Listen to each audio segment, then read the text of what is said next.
Hello students, मेरा नाम है रंजीत सिंह चौहान और आज हम पढ़ने जा रहे हैं क्लास 10th का चैप्टर नंबर 3 जो कि मैंने लिया है केमिस्ट्री से और जिसका नाम है मेटल्स एंड नॉन मेटल्स। और इस चैप्टर को स्टार्ट करने से पहले जो बेसिक नॉलेज है आपके पास मेटल्स और नॉन मेटल्स की, मैं समझता हूँ कंप्लीट होगी, क्योंकि आपने जो है जूनियर क्लासेज में मेटल्स और नॉन मेटल्स की लगभग सारी प्रॉपर्टीज़ आपने पढ़ ली होंगी। जैसे कि मेटल्स लश्चरस होते हैं, नॉन मेटल्स नहीं होते हैं, मेटल्स मार्वलस होते हैं, मेटल्स सोनोरस होते हैं, ऐसी प्रॉपर्टीज़ नॉन मेटल्स में नहीं होती है। मेटल्स जो है ब्रिटल होते हैं, नॉन मेटल्स नहीं होते। तो ये सारी प्रॉपर्टीज़, मेटल्स कंडक्टर होते हैं, नॉन मेटल्स कंडक्टर नहीं होते हैं, ये सारे जो हैं ये सारी प्रॉपर्टीज़ आप जूनियर क्लासेज में अच्छी तरीके से पढ़ चुके होंगे, ऐसा मैं उम्मीद करता हूं। और ये मैं समझता हूं कि इस चैप्टर से मेटल्स और नॉन मेटल्स के बारे में आपको बेसिक नॉलेज ज़रूर होगी। तो इस चैप्टर को स्टार्ट करने में जो मैंने पहला टॉपिक लिया है वो लिया है मैंने exception in metals and non metals, यानी कि वो सारी प्रॉपर्टीज जो हम जूनियर क्लास में पढ़ चुके हैं, लेकिन फिर भी कुछ एक्सेप्शंस हैं जो कि मेटल्स और नॉन मेटल्स की प्रॉपर्टीज़ पर खरे नहीं उतरते हैं। वो कौन कौन से एक्सेप्शन हैं, इस बारे में मैंने अपना पहला टॉपिक लिया है। इसके बाद मैं आपको जो है बताऊंगा कि मेटल्स की प्रॉपर्टीज़ क्या क्या होती हैं, या कहें तो मेटल्स की केमिकल प्रॉपर्टीज़ क्या क्या होती हैं। इस टॉपिक के बारे में मैं आज के इस वीडियो में कवर करूंगा। तो इस वीडियो को बिल्कुल एंड तक देखें ताकि आपको जो है कंप्लीट नॉलेज मिल पाए। तो आइए स्टार्ट करते हैं चैप्टर्स जो कि है मेटल्स एंड नॉन मेटल्स। और मेरा पहला जो टॉपिक है वो है exceptions in metals and non metals.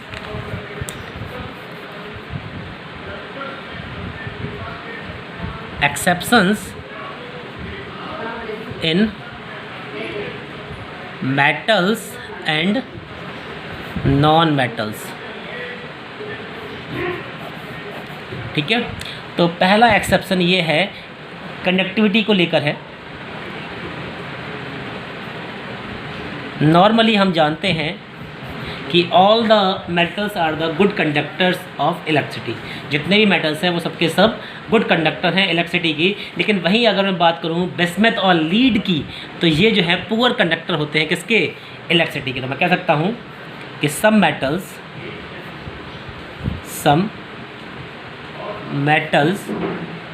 Are poor conductor of electricity, poor conductor of electricity, जो कि हैं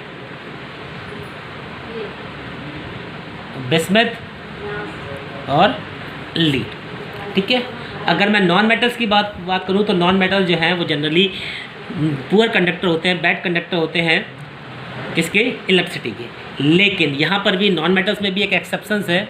वो एक्सेप्शन क्या है, नॉन मेटल की अगर मैं बात करूँ तो नॉन मेटल में जो है कार्बन एक एक्सेप्शन है। कार्बन अगर जो है ग्रेफाइट की फॉर्म में अगर है, जो कि गुड कंडक्टर होता है किसका, इलेक्ट्रिसिटी का। Carbon in the form of graphite, carbon के जो है एलोट्रॉप होते हैं, ग्रेफाइट, डायमंड, बकमिस्टर फुलरेंस। ठीक है, तो कार्बन अगर ग्रेफाइट की फॉर्म में है तो वो क्या है, गुड कंडक्टर है किसका, इलेक्ट्रिसिटी का। ठीक है स्टूडेंट्स, तो ये एक्सेप्शन केस हैं मेटल्स में और नॉन मेटल्स में कंडक्टिविटी को लेकर। दूसरा है लश्चरस। नॉर्मली हम ये जानते हैं कि जितने भी जो नॉन मेटल्स हैं वो सबके सब जो है नॉन लश्चरस होते हैं, यानी कि उनमें लश्चरस नहीं होती है, चमक नहीं होती है। लेकिन इनमें भी एक एक्सेप्शन है, वो है आयोडीन। क्या है, iodine. Iodine is a non metal जिसमें क्या होती है, चमक होती है, शाइनिंग सरफेस होता है जिसका। तो ले सकता हूँ iodine is a non metal which have lustrous property. ठीक है, जनरली जितने भी नॉन मेटल्स हैं उनमें लश्चर की प्रॉपर्टी नहीं होती है, उनमें चमक नहीं होती है, लेकिन आयोडीन में अपनी चमक होती है, जो कि एक्सेप्शन है किसमें, नॉन मेटल्स में। तीसरा जो मैंने लिया है वो लिया है हार्डनेस को लेकर। हार्डनेस एंड सॉफ्टनेस दोनों ही जोड़ लेते हैं। ठीक है, जनरली मेटल्स के लिए बात कही जाती है कि मेटल्स जो हैं वो हार्ड होते हैं, लेकिन मेटल्स में कुछ एक्सेप्शंस हैं जो कि इस बात को पूरी तरीके से नकारते हैं। वो क्या है, एक्सेप्शंस की मैं बात करूं तो मेटल्स में अगर मैं बात करूं तो एल्कली मेटल्स, एल्कली मेटल्स जो है, एल्कली मेटल्स यानी ग्रुप नंबर 1 में आने वाले जो मेटल्स हैं वो मेटल्स जैसे कि सोडियम, लिथियम, पोटेशियम, ये सभी कैसे हैं, सॉफ्ट हैं। एल्कली मेटल्स में भी कौन कौन से, मैं लिख दूँ, सोडियम, पोटेशियम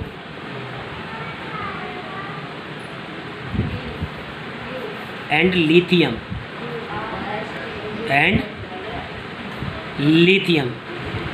आर सॉफ्ट। ये कैसे होते हैं, सॉफ्ट होते हैं। बाकी इनको छोड़ने के बाद जनरली जितने भी मेटल्स हैं वो सभी कैसे हैं, हार्ड होते हैं। अब मैं बात कर लूँ जो है नॉन मेटल्स की, तो नॉन मेटल्स में कहा जाता है कि ज़्यादातर नॉन मेटल जो हैं वो सॉफ्ट ही होते हैं। लेकिन अगर नॉन मेटल्स में भी मैं अगर बात करूँ किसकी, डायमंड की, जो कि फॉर्म है किसकी, ग्रेफाइट की, सॉरी कार्बन की फॉर्म है, वो क्या होते हैं, डायमंड जो है दुनिया का सबसे हार्डेस्ट मटेरियल है। ठीक है, तो डायमंड क्या है, एक नॉन मेटल होने के बावजूद भी कैसा होता है, हार्ड होता है। तो मैं लिख सकता हूँ ये एक्सेप्शन केस है किसका, हार्डनेस को लेकर नॉन मेटल्स में। जनरली नॉन मेटल्स कैसे हैं, हार्ड नहीं होते हैं। नॉन मेटल्स में बात करूँ, डायमंड जो किसकी फॉर्म है, कार्बन की फॉर्म है एक। ठीक है, non metals, diamond is the, कह सकता हूँ मैं, hardest material non, hardest substance non. अभी तक का सबसे हार्डेस्ट मटेरियल जो है वो डायमंड ही होता है। अगला जो पॉइंट मैंने लिया है वो मैंने लिया है फिजिकल स्टेट को लेकर।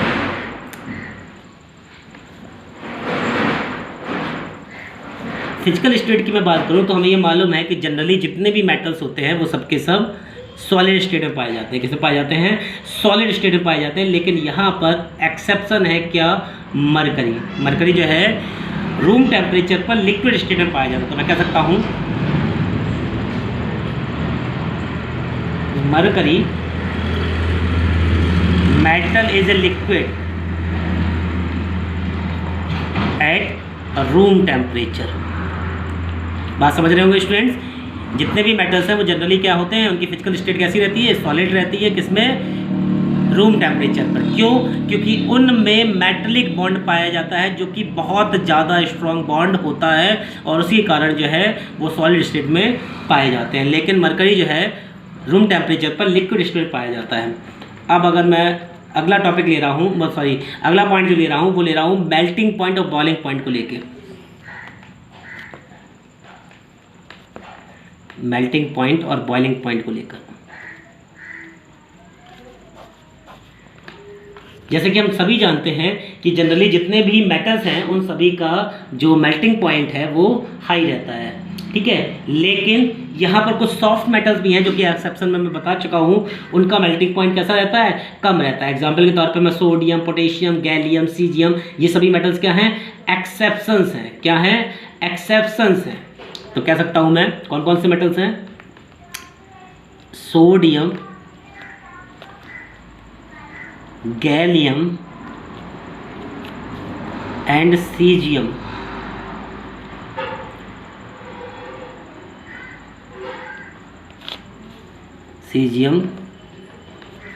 metals have low melting point।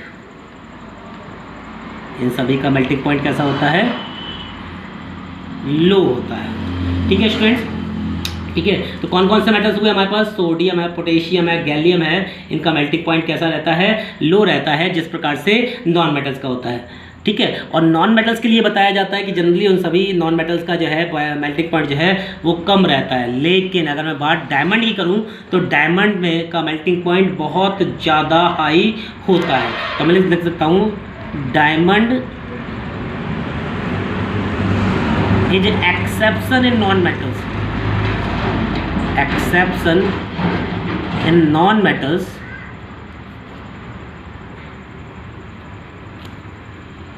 which have high melting point, which have high melting point। ठीक है स्टूडेंट्स, ओके। अगला जो मैंने पॉइंट लिया है वो लिया है मैंने डेंसिटी के अकॉर्डिंग। किसके अकॉर्डिंग? डेंसिटी के अकॉर्डिंग। ठीक है, जनरली हमने ये पढ़ा है कि जितने भी मेटल्स हैं उन सभी की डेंसिटी जो है वो हाई रहती है, लेकिन वहीं अगर मैं एल्कली मेटल्स की बात करूं जैसे कि लिथियम है, सोडियम, पोटेशियम है, ये सभी क्या है? एक्सेप्शन है जिनकी डेंसिटीज लो रहती है।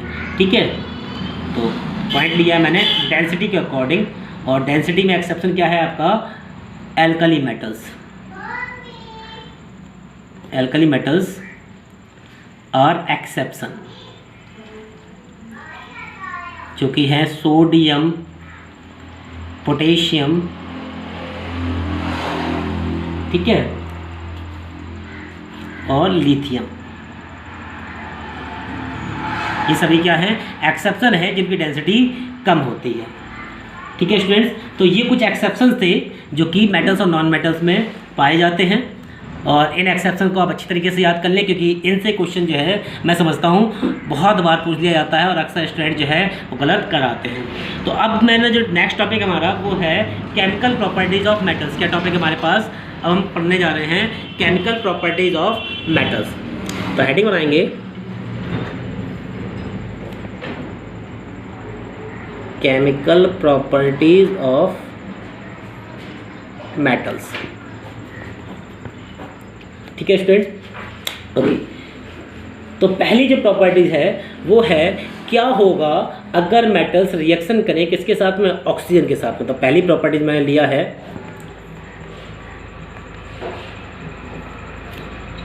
Reaction of metals with oxygen. Reaction of metals with oxygen. देखिए, हम जानते हैं कि मोस्टली जब मेटल्स की रिएक्शन ऑक्सीजन के साथ में होती है तो वो मेटल ऑक्साइड बनाते हैं। क्या बनाते हैं? मेटल ऑक्साइड बनाते हैं। और उस मेटल ऑक्साइड का जो नेचर होता है वो बेसिक इन नेचर होता है। क्या नेचर होता है? बेसिक इन नेचर होते हैं। यानी कि जितने भी मेटल ऑक्साइड हैं अगर उनको हम लिटमस पेपर के कांटेक्ट में लाएंगे तो वो हमेशा रेड लिटमस पेपर को ब्लू ही कर देंगे, क्योंकि उनका नेचर कैसा होता है? बेसिक नेचर होता है। कैसा नेचर होता है? बेसिक नेचर होता है। तो मैं लिख सकता हूं कि when metals burn in air, oxygen के साथ में रिएक्शन हो रही है मतलब बर्न हो रहा है, बर्न इन एयर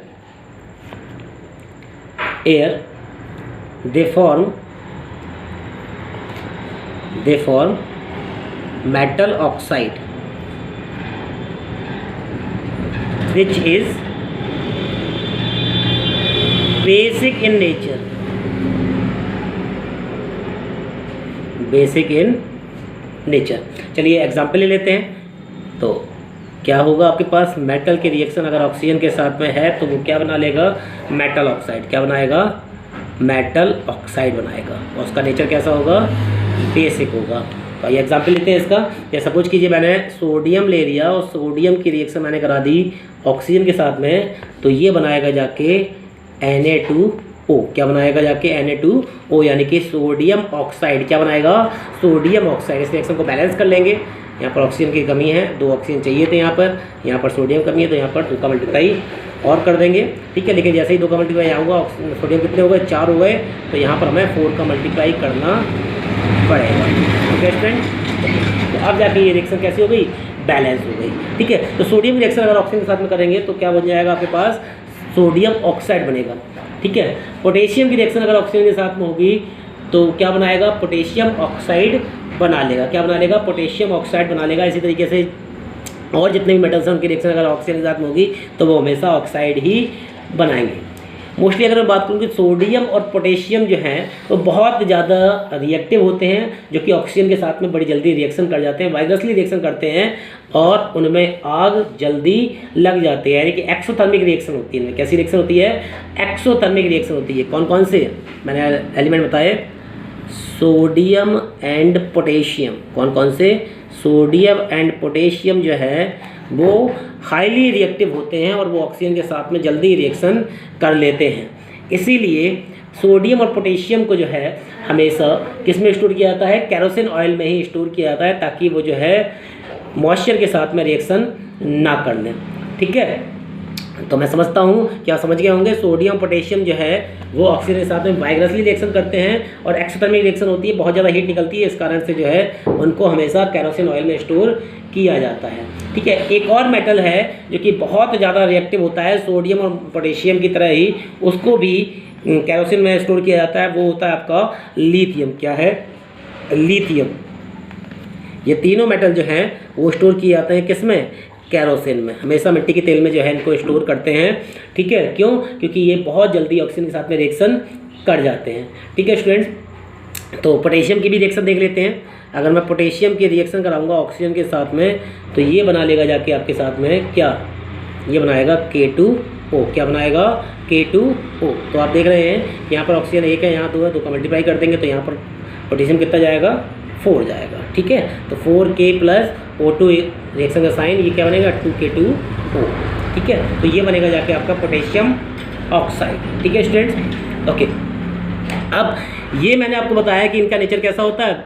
बेसिक होता है। ये नेचर में कैसे होते हैं? बेसिक होते हैं। तो ये कैसे फॉर्म होगा, मतलब ये कैसे पता चलेगा कि ये बेसिक नेचर के ही हैं?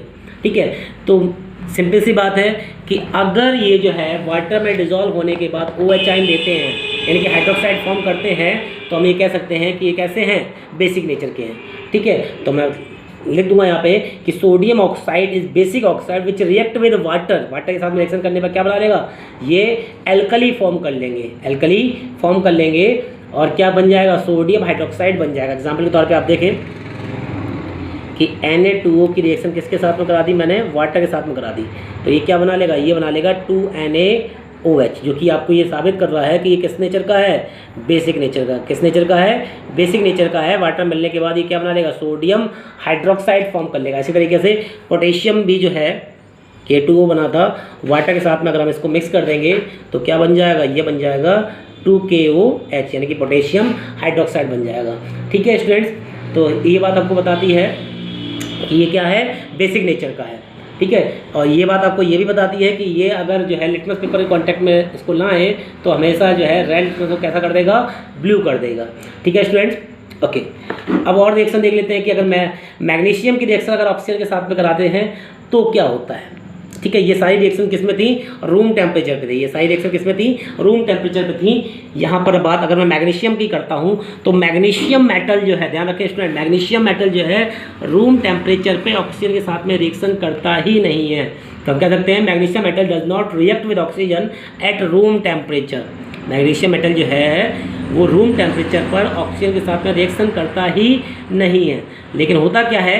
But on heating magnesium metal burns in air given intense heat and light to form basic oxide, और जो कि होता है कौन सा? Magnesium oxide. लेकिन हम उसको क्या करते हैं?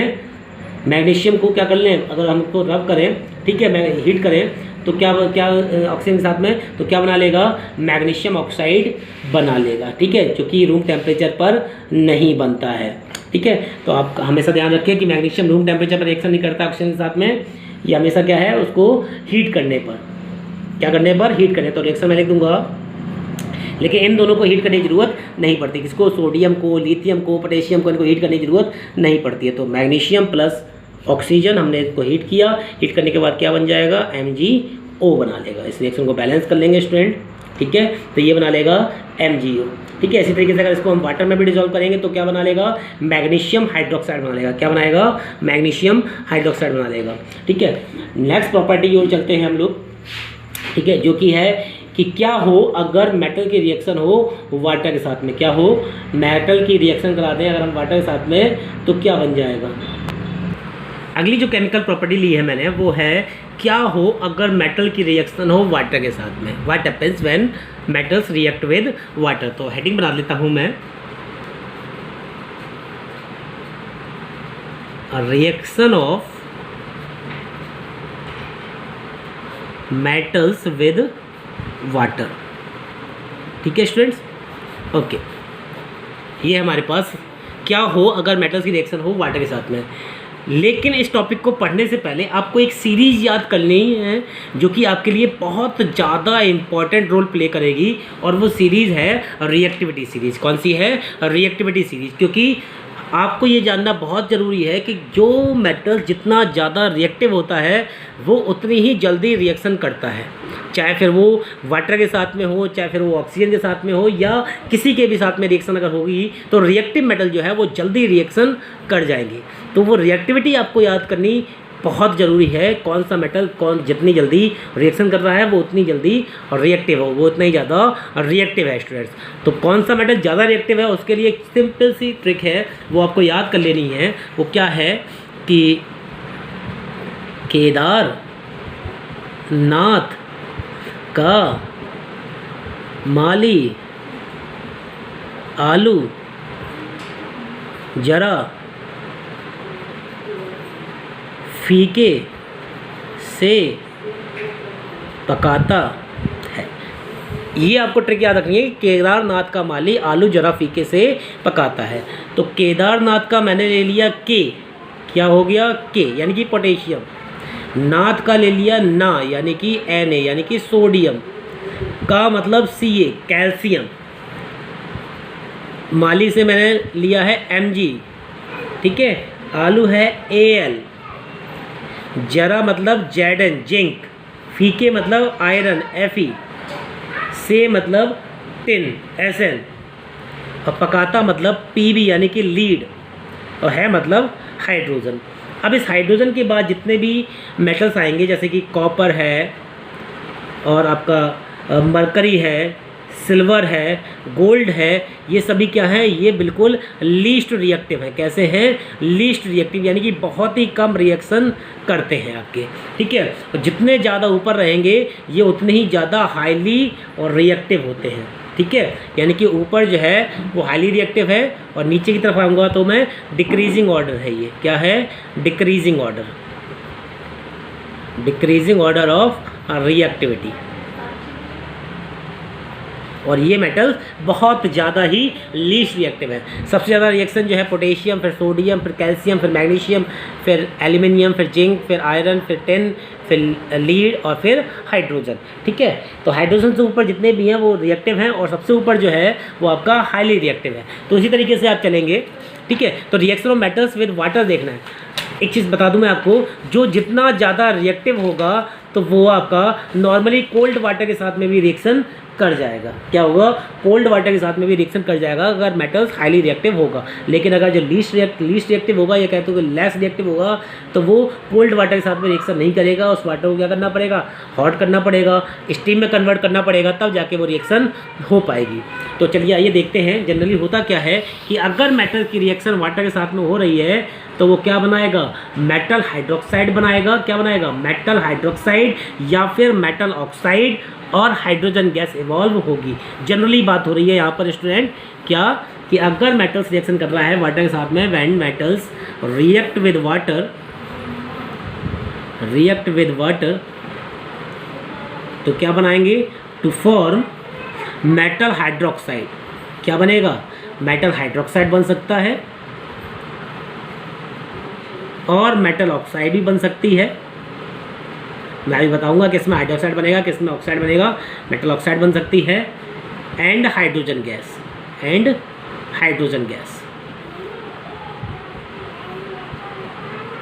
ठीक है स्टूडेंट्स, ठीक है। तो ध्यान देंगे, पोटेशियम और सोडियम जो है जो कि बहुत ज़्यादा रिएक्टिव हैं, ये क्या बनाएंगे? ये बनाएंगे हाइड्रोक्साइड। क्या बनाएंगे? हाइड्रोक्साइड। क्या बनाएंगे? हाइड्रोक्साइड बनाएंगे। तो देखते हैं स्टूडेंट कैसे। देखें कि when metal react with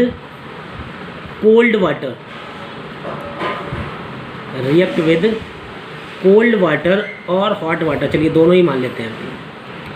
hot water mainly जितने भी और रिएक्टिव हैं, बहुत ज़्यादा रिएक्टिव हैं, वो कोल्ड वाटर के साथ में बड़ी आसानी से रिएक्शन कर जाएंगे। और जो जैसे कि सोडियम और पोटेशियम जो कि बहुत ज़्यादा रिएक्टिव है, उसके बाद कैल्शियम है वो इतना ज़्यादा रिएक्शन नहीं करेगा, मैग्नीशियम जो है वो इतनी जल्दी रिएक्शन नहीं करेगा। तो ये जो है हॉट वाटर के साथ में रिएक्शन करेंगे स्टूडेंट, ठीक है स्टूडेंट्स। तो ध्यान देंगे। उसके बाद जो एल्यूमिनियम है, जिंक है, आयरन है, ये स्टीम के साथ में रिएक्शन करेंगे। किसके साथ में रिएक्शन करेंगे? स्टीम के साथ में रिएक्शन करेंगे। तो वो सारे मेटल जो कोल्ड वाटर और हॉट वाटर के साथ में रिएक्शन कर रहे हैं, ये क्या बनाएंगे? मेटल हाइड्रोक्साइड और हाइड्रोजन गैस इवॉल्व करेंगे। तो main metal react with cold water और hot water, then the products are metal hydroxide and hydrogen gas evolve। और हाइड्रोजन गैस को पहचानने के लिए मैंने जो है एसिड बेस एंड सॉल्ट वाले चैप्टर में वीडियो बनाया था कि हम हाइड्रोजन गैस को कैसे पहचानेंगे। तो उसके लिए हमने क्या किया था कि हाइड्रोजन गैस जो है हम पास कराएंगे सोप सॉल्यूशन के ऊपर, जिस कारण से क्या होगा कि सॉफ्ट सॉल्यूशन के बबल्स बनेंगे और उन बबल्स में हाइड्रोजन गैस भरी होगी। और जैसे ही उन बबल्स के पास में जलती हुई कैंडल लेके आएंगे या मैच स्टिक लेके आएंगे, तो वो बबल्स जो हैं वो पॉप साउंड के साथ में बस्ट होंगे। तो ये इंडिकेशन होता है किसका? हाइड्रोजन गैस का। ठीक है, तो क्या है कि अगर मेटल जो है कोल्ड वाटर हॉट वाटर के साथ में रिएक्शन कर रहा है तो क्या बनाएगा? मेटल हाइड्रोक्साइड बनाएगा और हाइड्रोजन गैस इवॉल्व होगी। क्या होगी? मेटल हाइड्रोक्साइड और बनाएगा और हाइड्रोजन गैस इवॉल्व होगी। तो एग्जाम्पल के तौर पे मैंने आपको बताया था सोडियम और पोटेशियम जो है वो ज़्यादा रिएक्टिव हैं, तो वो ईजिली कोल्ड वाटर के साथ में रिएक्शन कर जाएंगे। तो एग्जाम्पल देख लेते हैं। पोटेशियम की रिएक्शन वाटर के साथ में करा दें तो क्या बनाएगा? हाइड्रोक्साइड। मैं रिएक्शन को बैलेंस करते हुए चलूँगा स्टूडेंट। और एक चीज़ और बता दूं मैं कि पोटेशियम और सोडियम इतने ज़्यादा रिएक्टिव हैं कि वो वाटर के कांटेक्ट में आते ही वाइग्रसली रिएक्शन करेंगे, यानी कि वायलेंटली रिएक्शन होगी और बहुत ज़्यादा हीट प्रोड्यूस होगी, एक्सोथर्मिक रिएक्शन होगी। इसीलिए जो है सोडियम पोटेशियम को हमेशा कैरोसिन में स्टोर किया जाता है। तो इसको मैं बैलेंस करके चल रहा हूँ, तो यहाँ पर 2K हो जाएगा स्टूडेंट, ठीक है, और यहाँ पर 2H2O हो जाएगा। ये रिएक्शन बैलेंसिंग आप अपनी तरफ से चेक कर लेना। तो मैंने क्या कहा आपके पास, ये कोल्ड वाटर के साथ में रिएक्शन कर रहा है तो क्या बना रहा है? Potassium hydroxide. क्यों? क्योंकि ये बहुत ही ज़्यादा रिएक्टिव है, सबसे ऊपर आ रहा है, तो ये बहुत ज़्यादा रिएक्टिव होने के कारण कोल्ड वाटर के साथ में भी रिएक्शन कर जाएगा और पोटेशियम हाइड्रोक्साइड बनाएगा। इसी तरीके से सोडियम भी जो है इसके साथ में रिएक्शन करेगा वाटर के साथ में। तो मैं यहाँ पर लिख देता हूँ सोडियम की भी रिएक्शन, Na की रिएक्शन मैंने करा दी वाटर के साथ में। तो ये क्या बनाएगा? सोडियम हाइड्रोक्साइड बनाएगा प्लस हाइड्रोजन गैस इवॉल्व करेगा और हीट निकलेगी। रिएक्शन को बैलेंस कर लेना स्टूडेंट। यहाँ पर 2Na हो जाएगा, यहाँ पर भी जो है 2Na हो जाएगा, यहाँ पर 2H2 हो जाएगा और चलिए हाँ ये बैलेंस हो गई स्टूडेंट, ठीक है। तो इस तरीके से इस रिएक्शन को बैलेंस करते हुए चलेंगे। तो हमने ये देखा कि जो बहुत ज़्यादा रिएक्टिव है वो कोल्ड वाटर के साथ में भी रिएक्शन कर जाते हैं, ठीक है स्टूडेंट्स, ओके। इसके साथ साथ मैं कैल्शियम जो है वो भी जो है थोड़ा सा रिएक्टिव है और कैल्शियम भी जो है वो कोल्ड वाटर के साथ में रिएक्शन करके क्या बना लेगा? कैल्शियम हाइड्रोक्साइड फॉर्म करेगा। क्या करेगा?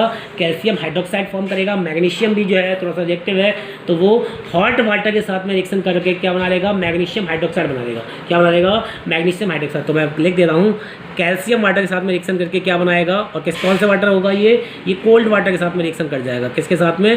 कोल्ड वाटर के साथ में रिएक्शन करके क्या बना लेगा? कैल्शियम हाइड्रोक्साइड और हाइड्रोजन गैस को इवॉल्व करेगा। तो देखते हैं, कैल्शियम प्लस वाटर ये क्या बना लेगा?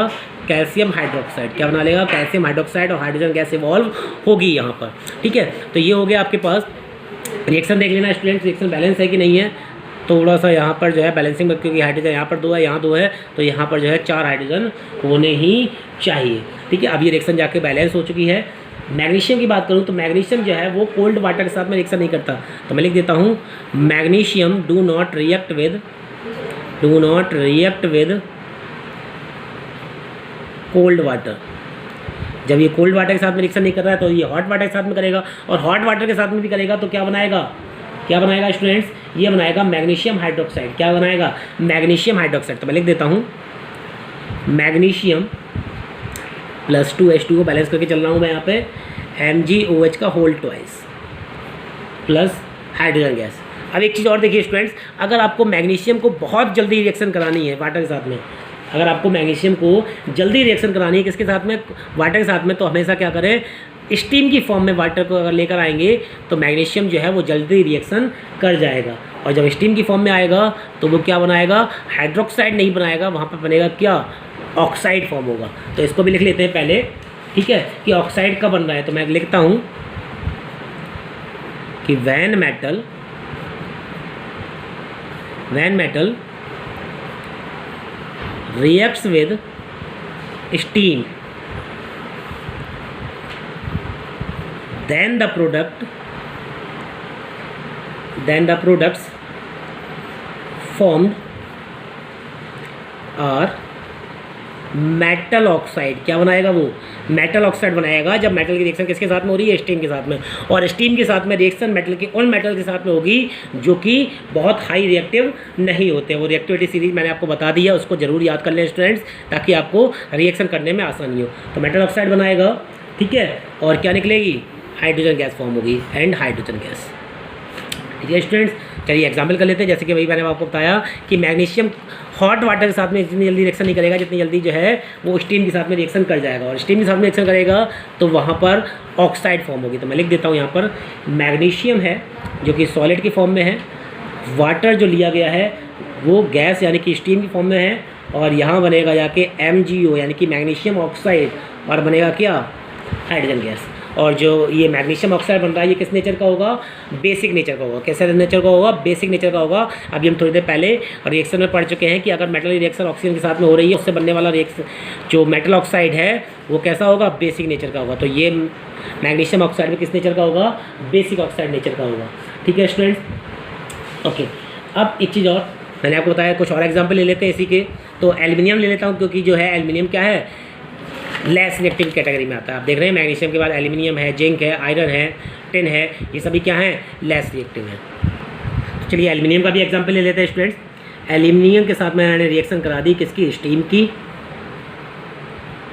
और जब ये एल्युमिनियम के साथ रिएक्शन कराएगा तो ये ऑक्साइड बनाएगा, ये ऑक्साइड होगा Al2O3, एल्युमिनियम ऑक्साइड, और हाइड्रोजन गैस फॉर्म होगी। इसको बैलेंस कर लेंगे स्टूडेंट, बैलेंसिंग लेके चलेंगे, क्योंकि बैलेंस करने का तरीका मैं आपको बता ही चुका हूँ। तो आप इसको बैलेंस जरूर कर लेंगे। अगर मुझसे कहीं गलती हो रही है तो आप उसको चेक जरूर करें स्टूडेंट। तो ये बनेगा आपके एल्युमिनियम ऑक्साइड। क्या बनेगा? Aluminium oxide. ठीक है स्टूडेंट्स, तो अगर स्टीम के साथ में रिएक्शन हो रही है तो क्या बनाएगा? एल्युमिनियम ऑक्साइड बनाएगा और हाइड्रोजन गैस। इसी तरीके से जिंक की अगर रिएक्शन हो रही है तो वो जिंक ऑक्साइड बनाएगा, हाइड्रोजन गैस इवॉल्व होगी। आयरन की अगर रिएक्शन हो रही है तो वो आयरन ऑक्साइड बनाएगा और हाइड्रोजन गैस इवॉल्व होगी।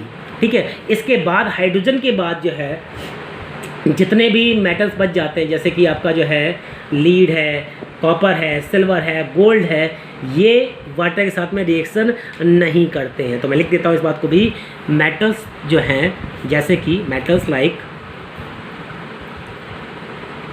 लीड, कॉपर, सिल्वर, गोल्ड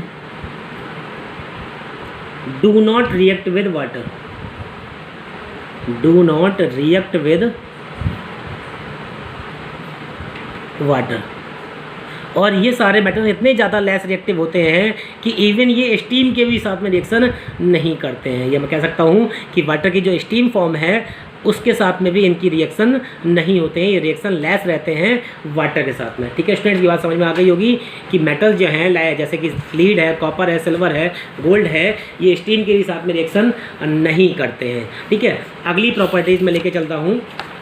अगली प्रॉपर्टीज है कि क्या हो अगर मेटल की रिएक्शन हो डाइल्यूट एसिड के साथ में। क्या हो अगर मेटल की रिएक्शन हो डाइल्यूट एसिड के साथ में। हालांकि इस प्रॉपर्टी को हम last chapter acid base and salt में पढ़ चुके हैं, तो मैं समझता हूं कि सभी स्टूडेंट को ये प्रॉपर्टी याद होनी चाहिए। तो reaction of metals with dilute acid, ठीक है, तो करते हैं इसको। तो हम जानते हैं कि अगर मेटल्स की रिएक्शन जो है एसिड के साथ में हो रही है तो एक सॉल्ट बनेगा और हाइड्रोजन गैस इवॉल्व होगी। क्या होगा? सॉल्ट बनेगा और हाइड्रोजन गैस इवॉल्व होगी। तो मैं लिख सकता हूँ कि मेटल्स प्लस डाइल्यूट एसिड, और इनकी रिएक्शन होगी तो क्या बनाएगा? सॉल्ट बनाएगा उस मेटल का और हाइड्रोजन गैस इवॉल्व होगी। ठीक है स्टूडेंट्स, आइए कुछ एग्जाम्पल ले लेते हैं। एग्जाम्पल के तौर पे मैंने ले लिया सोडियम और उसकी रिएक्शन करा दी HCl के साथ में, एक्वस फॉर्म में है, ये डाइल्यूट है। ठीक है, तो क्या बनाएगा? सॉल्ट बनाएगा NaCl और हाइड्रोजन गैस इवॉल्व होगी। रिएक्शन को बैलेंस कर लेंगे स्टूडेंट्स, यहाँ पर 2NaCl हो जाएगा, यहाँ पर 2HCl हो जाएगा, यहाँ पर 2N हो जाएगा। रिएक्शन में अगर कोई गड़बड़ी होती है तो आप अपनी तरफ से इसको चेक जरूर करें स्टूडेंट्स। ठीक है, इस तरीके से मैग्नीशियम की रिएक्शन करेंगे तो मैग्नीशियम क्लोराइड बन जाएगा और हाइड्रोजन गैस इवॉल्व होगी। ठीक है। इसी तरीके से अगर एल्यूमिनियम की रिएक्शन करेंगे तो एल्यूमिनियम क्लोराइड बनाएगा, हाइड्रोजन गैस इवॉल्व होगी।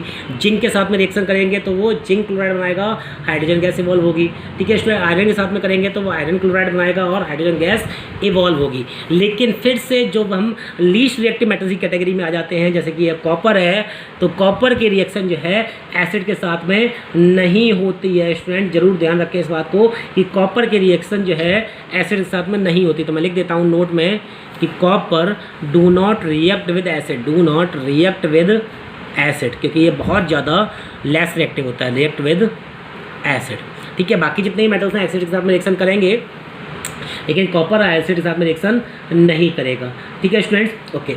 अब एक चीज़ और समझें कि अभी तो हमने जाना कि मेटल्स में कॉपर जो है वो एसिड के साथ में रिएक्शन नहीं करेगा, लेकिन एक एसिड भी है जो कि नॉर्मली डाइल्यूट फॉर्म में जो है मेटल के साथ में रिएक्शन नहीं करता है। मैंने आपको बताया भी था एसिड बेस एंड सॉल्ट वाले चैप्टर में, और वो एसिड है आपका कौन सा, वो है नाइट्रिक एसिड। क्या है, नाइट्रिक एसिड है।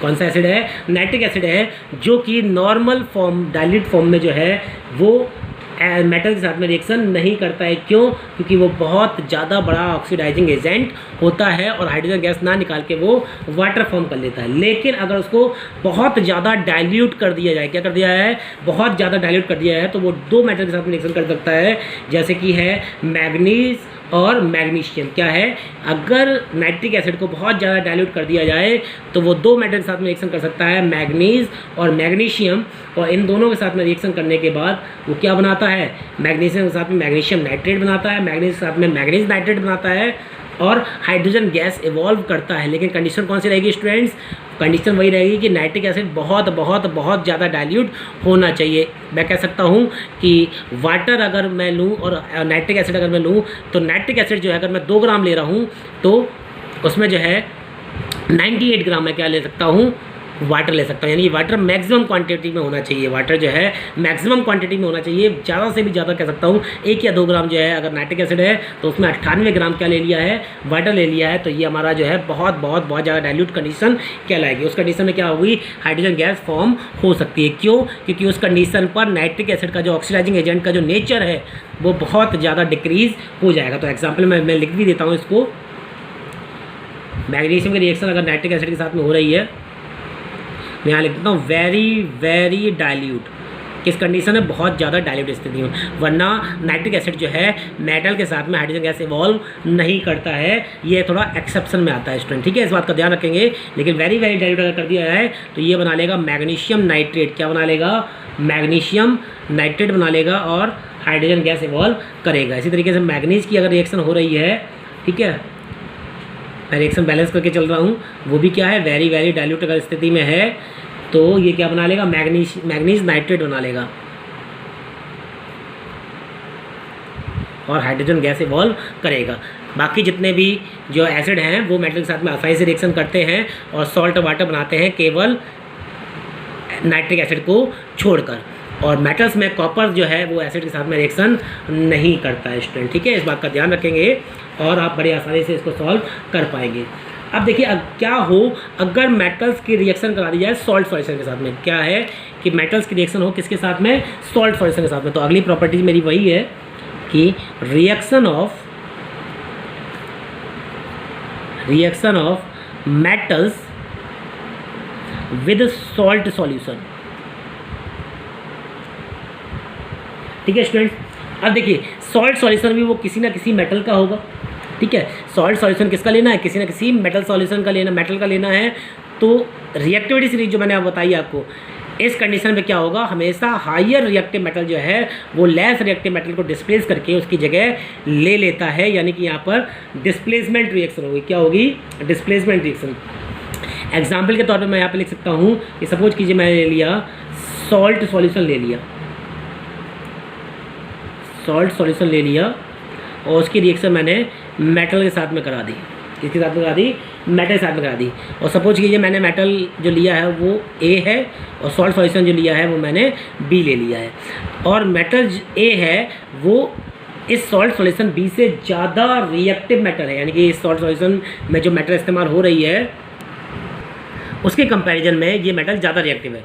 तो क्या होगी रिएक्शन, यहाँ पर जो सॉल्ट सॉल्यूशन बन जाएगा वो बनेगा ए का, salt solution of metal A form होगा और मेटल बी जो है वो अलग हो जाएगा। ठीक है स्टूडेंट्स, क्या होगा, बी वाला जो मेटल है वो ए वाली मेटल कंपैरिजन में लेस रिएक्टिव है, इसलिए ए वाली मेटल उसको जो है डिस्प्लेस करके उसकी जगह खुद सॉल्ट सॉल्यूशन बना लेगी। एग्जाम्पल के तौर पर देखते हैं कि मैंने कॉपर सल्फेट की रिएक्शन करा दी है जिंक के साथ में। किसके साथ में? जिंक के साथ में करा दी है।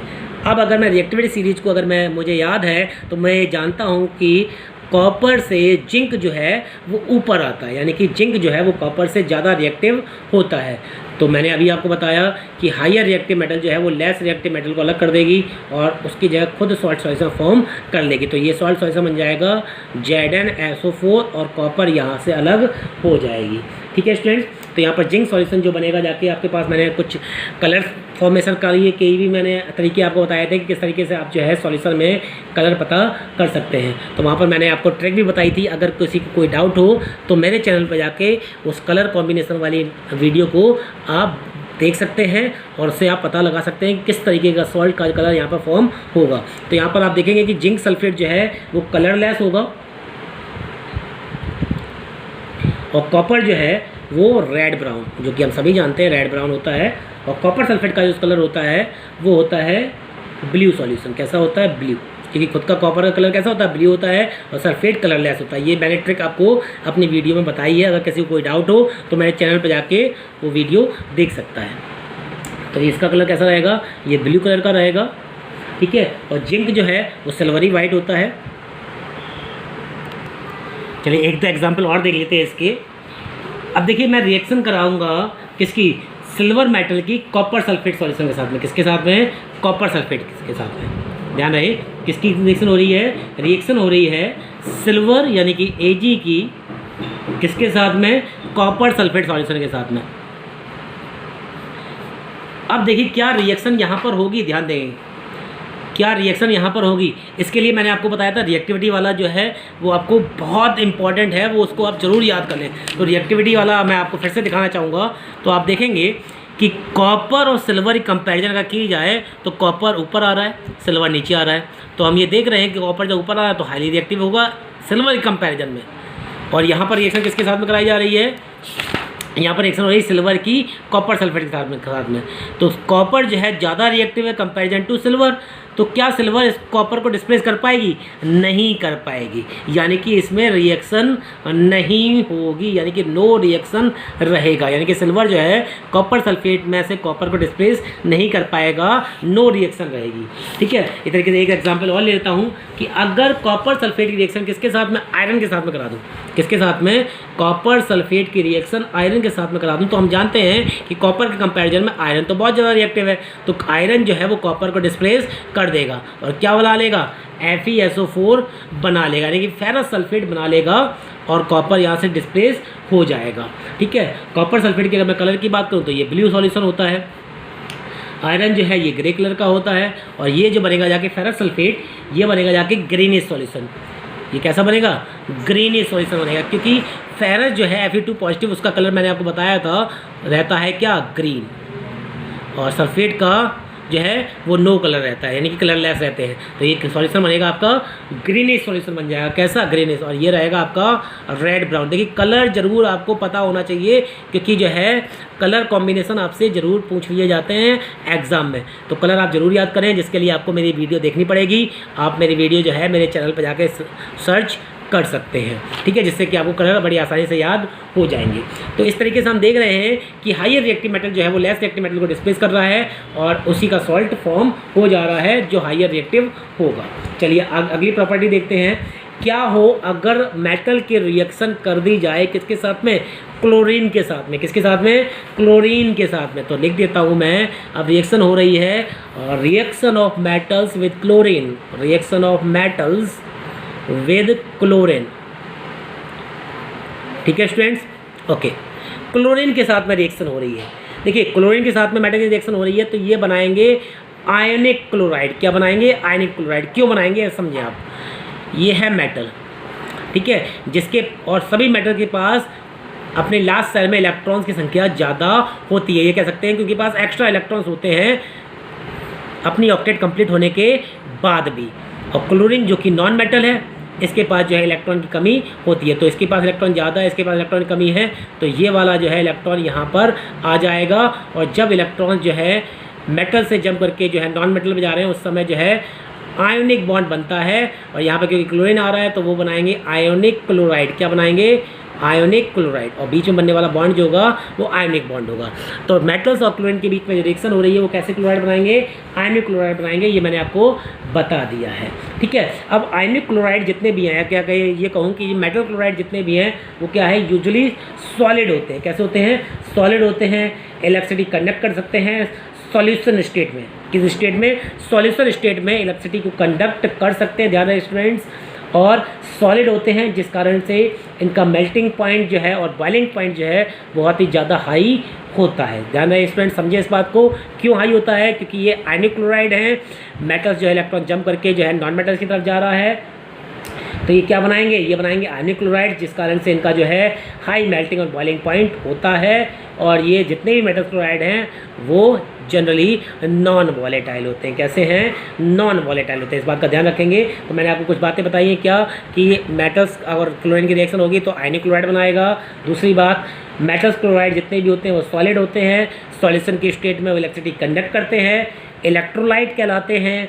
और इनका मेल्टिंग पॉइंट और बॉइलिंग पॉइंट हाई होता है, ठीक है, क्योंकि इसमें बीच में आयनिक बॉन्ड होता है, ठीक है। और ये मेटल क्लोराइड जो है वो नॉन वॉलेटाइल नेचर के होते हैं। किस नेचर के होते हैं? नॉन वॉलेटाइल नेचर के होते हैं। अब कुछ रिएक्शन कर लेता हूँ कि सपोज कीजिए मैंने रिएक्शन करा दी सोडियम की क्लोरीन के साथ में, तो जाहिर सी बात हम पढ़ चुके हैं, सोडियम की रिएक्शन क्लोरीन के साथ में होगी तो NaCl बनाएगा, ठीक है। रिएक्शन को बैलेंस कर लेंगे। क्लोरीन हमेशा इस स्टेट में मिलता है हमें, Cl2 स्टेट में, यहाँ पर 2Na हो जाएगा, ठीक है। तो ये रिएक्शन बैलेंस होगी। कैल्शियम की रिएक्शन सपोज करा के देखते हैं हम। कैल्शियम की रिएक्शन क्लोरीन के साथ में होगी तो ये बनाएगा calcium chloride CaCl2। Reaction check कर लेना स्टूडेंट, बैलेंस है कि नहीं है, ठीक है। तो हम देख रहे हैं ये सब के सब क्या हैं? आयनिक क्लोराइड है। क्या है? आयनिक क्लोराइड है। मैग्नीशियम की रिएक्शन कराएंगे तो मैग्नीशियम क्लोराइड बनेगा।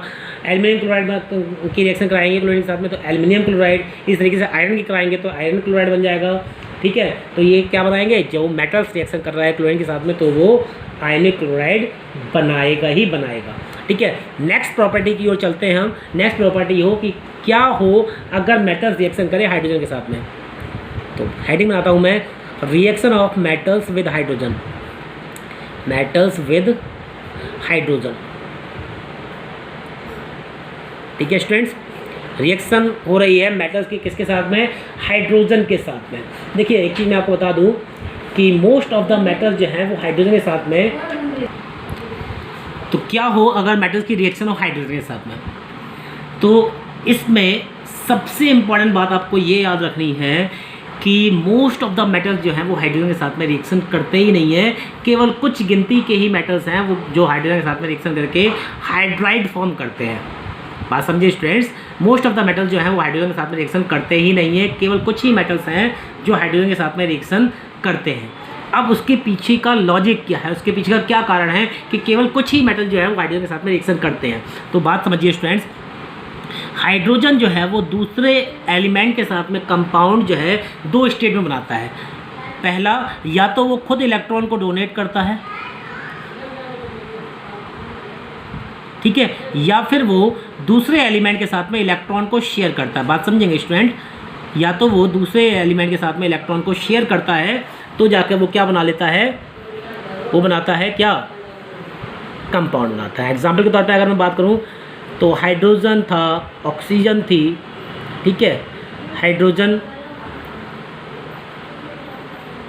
अब यहाँ पर क्या था कि हाइड्रोजन के पास जो है इलेक्ट्रॉन थे जो कि ऑक्सीजन को ज़रूरत थे, तो ये इसको इलेक्ट्रॉन को डोनेट करके क्या बना लेगा? यहाँ पर वाटर बना लेगा, ठीक है स्टूडेंट। इस तरीके से HCl जो है, यहाँ क्लोरीन को जो है इलेक्ट्रॉन की ज़रूरत थी, हाइड्रोजन के पास एक फालतू था, तो ये क्या हुआ? हाइड्रोजन ने अपना इलेक्ट्रॉन जो है क्लोरीन को दे दिया, तो क्या बना लिया?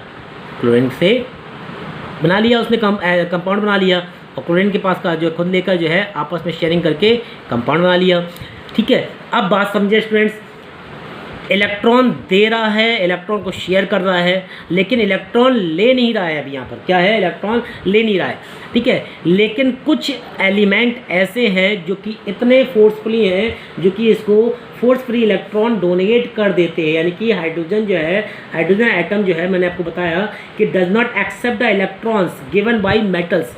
हाइड्रोजन जो है वो मेटल्स के द्वारा दिया हुआ इलेक्ट्रॉन को एक्सेप्ट नहीं करता है। ध्यान रखेंगे इस बात को स्टूडेंट्स कि हाइड्रोजन नॉन मेटल्स के साथ में तो हो रहा है, लेकिन मेटल के साथ में दिया हुआ इलेक्ट्रॉन्स वो एक्सेप्ट नहीं करता है। लेकिन बहुत ही कम ऐसे मेटल्स हैं जैसे कि सोडियम है, पोटेशियम है, कैल्शियम है, मैग्नीशियम। ध्यान रखिए student, sodium, potassium, calcium, magnesium forcefully hydrogen atoms को इलेक्ट्रॉन लेने पर मजबूर कर देते हैं। ध्यान रखें स्टूडेंट, कौन कौन से एलिमेंट मैंने बताया आपको, मैंने आपको बताया सोडियम, मैग्नीशियम, पोटेशियम, कैल्शियम, ये फोर्सफुली जो है इलेक्ट्रॉन को दे देते हैं हाइड्रोजन को, ठीक है स्टूडेंट्स। और क्या बना देते हैं, मेटल हाइड्राइड बना देते हैं। इसीलिए कुछ ही मेटल ऐसे हैं जो हाइड्रोजन के साथ रिएक्शन करते हैं, most of the metals reaction करते ही नहीं है। उसके पीछे के 2 कारण हैं, वो मैंने आपको बता दिए हैं, ठीक है। क्योंकि हाइड्रोजन हमेशा क्या करता है, इलेक्ट्रॉन डोनेट करेगा या फिर इलेक्ट्रॉन शेयर करेगा, लेकिन फोर्सफुली कोई एलिमेंट जो है, कुछ ही एलिमेंट जो हैं वो हाइड्रोजन को इलेक्ट्रॉन दे पा रहे हैं। उनका नाम है पोटेशियम, कैल्शियम, मैग्नीशियम, सोडियम, ठीक है। तो मैं लिख देता हूँ only few elements, और वो कौन कौन से हैं, वो हैं सोडियम, कैल्शियम, मैग्नीशियम, ठीक है। और कौन सा बताया मैंने, पोटेशियम, ठीक है।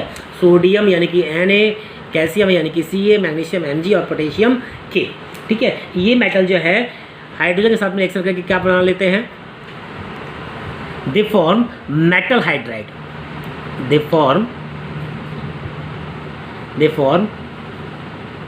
metal hydride with hydrogen। Hydrogen के साथ मिलकर क्या बना लेंगे, मेटल हाइड्राइड बना लेंगे, ठीक है स्टूडेंट्स। तो आइए कुछ रिएक्शन कर लेते हैं इन सभी की।